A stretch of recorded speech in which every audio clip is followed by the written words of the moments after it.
Well, hello everyone. Hey everybody. So it's Kay Spears and Chef Andrew, and we're Nutritious Meets Delicious. I'm Nutritious. I'm Chef Andrew. I'm delicious. All right, so this is an exciting topic. We have to bring an outline because we have lots to cover. So this is about New Year's, guys, 2026. I cannot believe it's here. Right? We keep joking that New Year's right around the corner, and here it is. Yeah. So we're going to start out because the whole New Year's resolution thing, it doesn't work. Okay. So I don't do resolutions. The thing about it is that goals, right? Goals. And the studies show that resolutions within the first 6 to 8 weeks, right. Resolutions, I think that was a statistic I looked up a long time ago, that resolutions are going to fail. So everybody's all ready to go to the gym in January, end of January, wearing their new, what do you always say, their new outfits. Their new outfits with the tag still on they got for Christmas. And then by mid-February, come March 1st, yeah. All right, so we're going to talk about goals, setting 3-month goals, 6-month goals, and a year goal versus a resolution. You're going to have better success with that. So Correct. We're going to set you up for success for 2026, right? Right.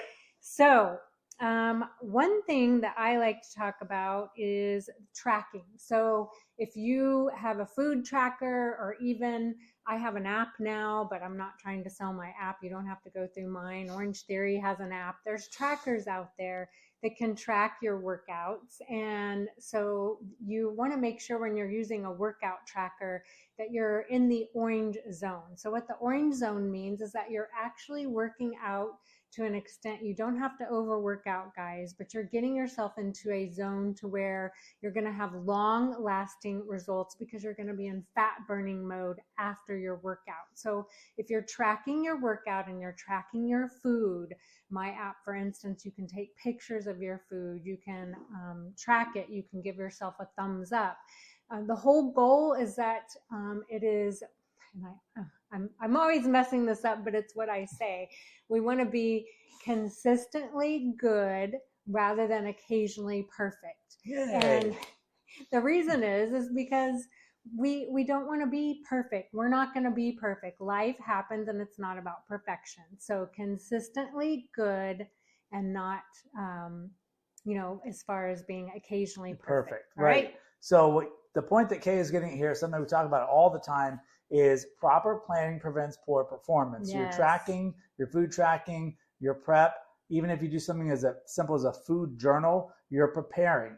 Okay, yes. And the preparation that you can view something at the end of the day or the next day is, why am I not hungry? Well, I look at all the things I wrote down. I consumed a lot more than I thought I did because it was a little graze here, a little bite there, a nibble here, and then all of a sudden by the end of the day, you've had enough for an entire meal.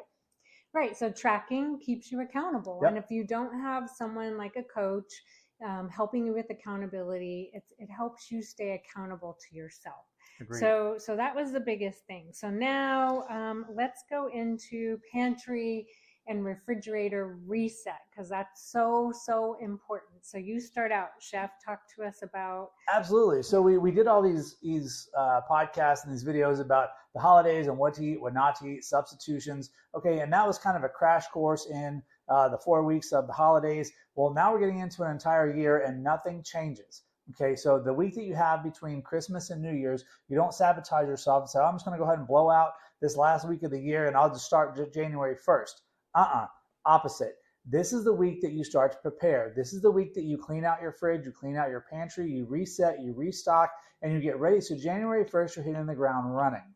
Yes. So what are we taking out of our fridge and pantry? What are we replacing it with? Everything that you stockpiled in there from the new year. Turkey, stuffing, pies, cakes, cookies, anything you couldn't re-gift that you got. Same thing with your pantry. Your sugars, your flours.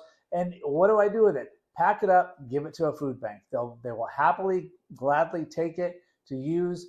Anything that's high in sugar, corn syrup, carbs, get all that stuff out of your fridge. Processed foods, definitely all the meats that are left over, the charcuterie board things that are left over, get all that out. And what are we replacing it with? Well, Whole Foods. Right. We're going to start simply with, this is not loading up your fridge and your pantry like it's the apocalypse and you're getting ready to eat for the next 6 months. Okay, you're basically putting together staples like grass-fed butter, coconut milk, hard cheeses, nuts, fruits and seeds, vegetables, organic fruits and vegetables. Kay will tell you about the Dirty Dozen and about how to wash them. Maybe some good quality protein, some grass-fed beef, some free-range chicken, organic chicken. And we're restocking the pantry with things like tomato sauce and canned safe catch tuna fish and your mustards and your condiments, the healthy condiments, not, we talk about, we see it, look in some friends' refrigerators and it looks like it just, they're stocked to the gills, and it's nothing but condiments and processed food. Yeah. All right, so once we have these whole foods, you have fruits and vegetables, you've got some clean sources of protein, some pasture-raised eggs, some nuts, and even buying coconut flakes, making your nut bags, boiling a dozen eggs, making sure. So what are your P's that you always say? I love that. Proper planning prevents poor performance. So this, like we said about your preparation of tracking, your preparation of setting up your fridge and your pantry so that you come home or you don't have anything to prepare for lunch. That's I'm not going to say your fault, but your fault that there's nothing to throw in your lunchbox and take, so you have something healthy to get through your day. Okay, so chef, so that brings us to the point. So tell us how we do that.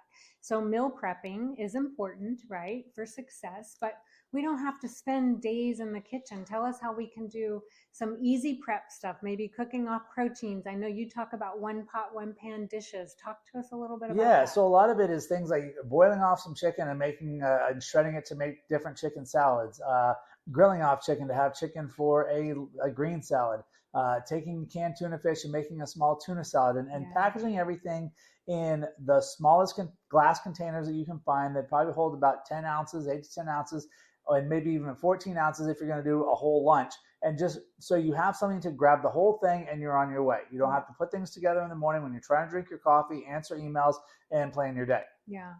I use a good source protein powder, and in the morning, sometimes I like to just take a little avocado. You can't taste the avocado once you put it into a shake, and some blueberries and some coconut milk and some protein powder. And I will make that. And for 3-4 hours in the morning, I'm sipping on that. And I'm so sustained and full because I've got that good source of fat. I've got my blueberries in there, good source of protein. So that's something I like to do too. Also, I love those chomps, the grass-fed jerkies. Those are really good. I love boiling a dozen eggs every week. I know we always have this battle. One of our segments, we'll have to do how to perfectly boil eggs. Right. But having boiled eggs are great because you can grab a hard boiled egg. All these things are important to make sure you're set up for success. Because if you do not, you're going to go to work. You're going to be so starving hungry. Next thing you go to the break room, there's a pile of donuts, and one won't hurt. And the answer is yes, it will. And then you cave, and then you beat yourself up and just say, forget it, and it's out the window. So again, it is not about perfection. It is about being consistently good. Okay. Right.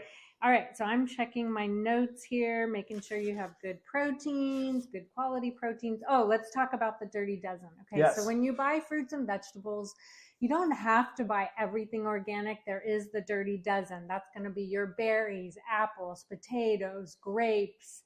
Greens, yes, your leafy greens.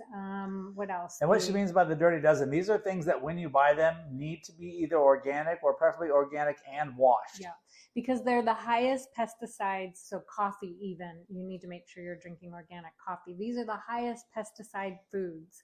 So you can actually look up the Dirty Dozen. I probably didn't list them all, but it's kind of things that don't have a skin. If you think about bananas and avocados, they have a skin that's protecting them.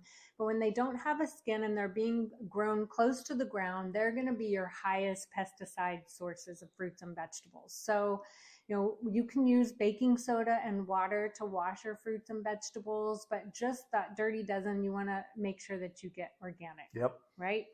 All right, so let's see. So the closing message that we have is that focus on nourishment, consistency, and support, right? And small changes create lasting results. And so for 2026, we're not going to continue. We've been doing this segment to really help you through the holidays, but our goal for 2026 is to get in the kitchen, right? Yeah. Show you how to prep things, show you how to make things, so please DM us if you're on social media, Instagram and Facebook. If you're listening to our podcast, go to kspears.com. Let us know topics that you'd like for us to talk about and educate and actually show you in the kitchen how to make things. We even want you to show us how to make homemade pasta one day, right? All right, That could be a segment. So for 2026, we're looking forward to Nutritious Meets Delicious, bringing a lot more to you guys to help you. But for now, have a prosperous and healthy 2026. Yes, right? and remember, it's not a diet, it's habits and a lifestyle, and that's what we're here to teach you. Yes. So have a great rest of your year and looking forward to 2026. See you next year.